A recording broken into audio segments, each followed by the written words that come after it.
Paula adora fotografar animais. Em passeio a um parque, ela tirou várias fotos. Mais tarde, quando chegou em casa, resolveu organizar as imagens. Mas como fazer isso? Ela então percebeu que poderia classificar os animais de diferentes maneiras. Por exemplo, dividir entre animais domésticos e selvagens.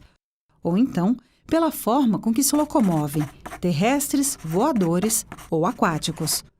Ou ainda, dividi-los entre mamíferos, insetos, aves e peixes. A escolha de como classificar vai depender de como Paula quer entender esses animais. A classificação é um recurso muito importante para entender um determinado assunto. O governo faz a mesma coisa para compreender, organizar, planejar e fiscalizar melhor suas contas. Existem várias classificações para poder analisar as receitas e as despesas por diversos ângulos. São as chamadas classificações orçamentárias. Cada uma mostra um aspecto importante da despesa e da receita. Por exemplo, quem é o responsável pelo gasto, qual é o seu objetivo ou, no caso da receita, qual a sua origem. Uma das classificações utilizadas pelo governo divide as receitas e as despesas entre primárias e financeiras. Essa classificação é importante para avaliar a saúde financeira e o endividamento do governo. Vamos entender isso. O governo tem duas maneiras de conseguir recursos para custear as despesas públicas.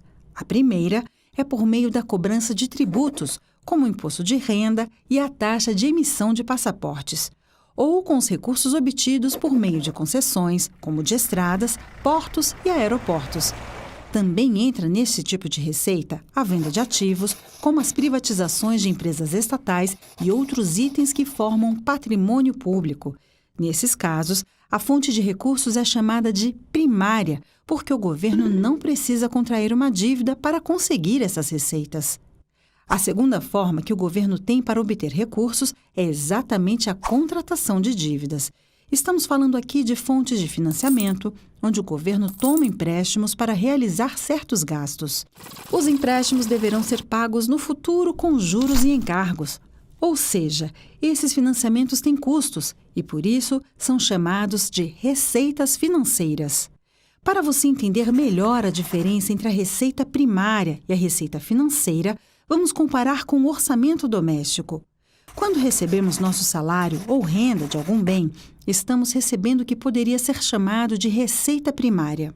Por outro lado, quando usamos o cheque especial ou contratamos algum empréstimo, estamos, na verdade, antecipando uma receita que deverá ser paga no futuro com juros e correção.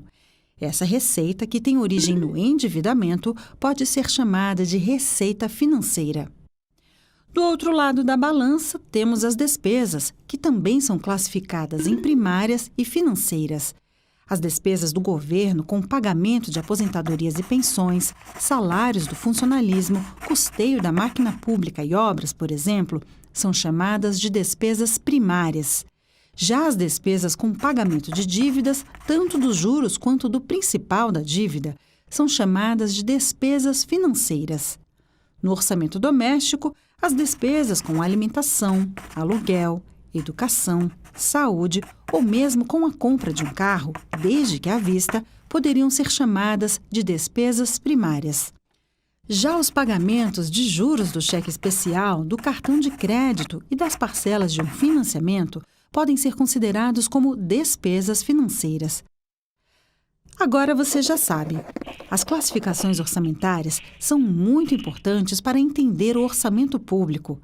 Entre as diferentes classificações, existe aquela que divide as receitas e as despesas entre primárias e financeiras. No próximo vídeo, vamos ver como essa classificação permite avaliar as contas do governo. Para mais vídeos da série Orçamento Fácil, se inscreva em nosso canal. E se você acha que outras pessoas também deveriam aprender mais sobre orçamento público, curta o vídeo e compartilhe com seus amigos.